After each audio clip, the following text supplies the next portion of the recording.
Bonjour. Dans ce tutoriel, nous allons voir comment créer ou éditer des fichiers HTML et des fichiers CSS. Alors, il faut bien faire la différence entre l'un et l'autre. Le HTML va vous servir à faire la structure de votre site web ou de votre forum et le contenu.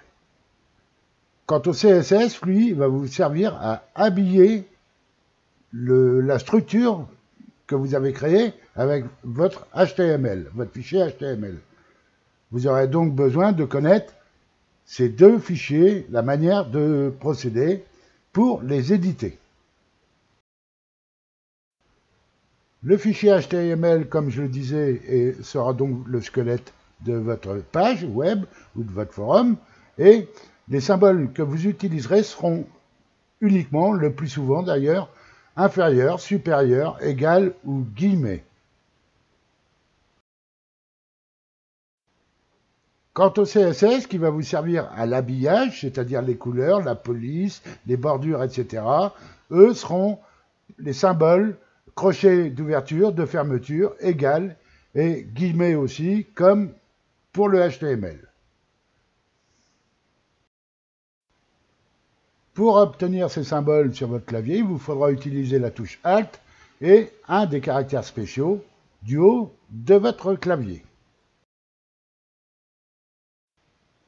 Voici un exemple de fichier HTML dans lequel vous pouvez voir les balises qui vont nous servir à ouvrir le code et à le fermer ensuite. Dans la première ligne, vous voyez inférieur suivi de mon code, div class of topic, et derrière, nous avons supérieur, c'est-à-dire pour fermer ce code.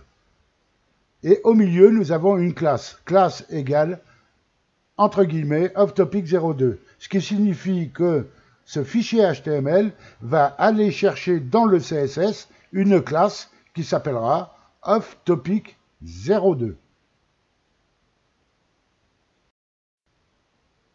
Et voici cette classe of topic 02 qui, elle, se trouve dans le CSS, c'est-à-dire le HTML fait appel à cette classe pour afficher la position, la marge, l'espace, le fond, les bordures radius, c'est-à-dire les arrondis sur les coins, le texte à ligne center pour centre, left pour gauche, right pour droite, bug shadow pour faire une ombre sur le cadre, et la largeur maximum, ici, vous voyez à 390 pixels, et vous mettez ce que vous voulez dans ce fichier CSS de façon à avoir l'apparence finale que vous voulez.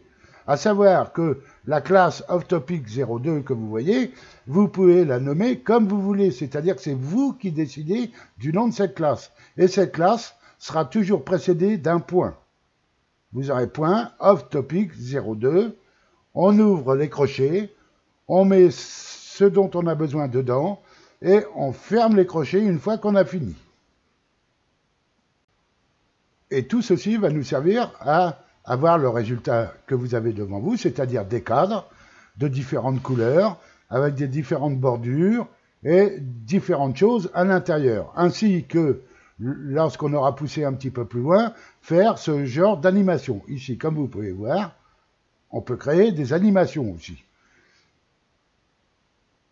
Pour l'instant, je vais m'arrêter là. Je vais continuer à vous faire d'autres tutoriels pour vous montrer, pas à pas, comment procéder pour créer vos fichiers HTML et le CSS qui va avec ces fichiers. Merci de m'avoir suivi et à bientôt.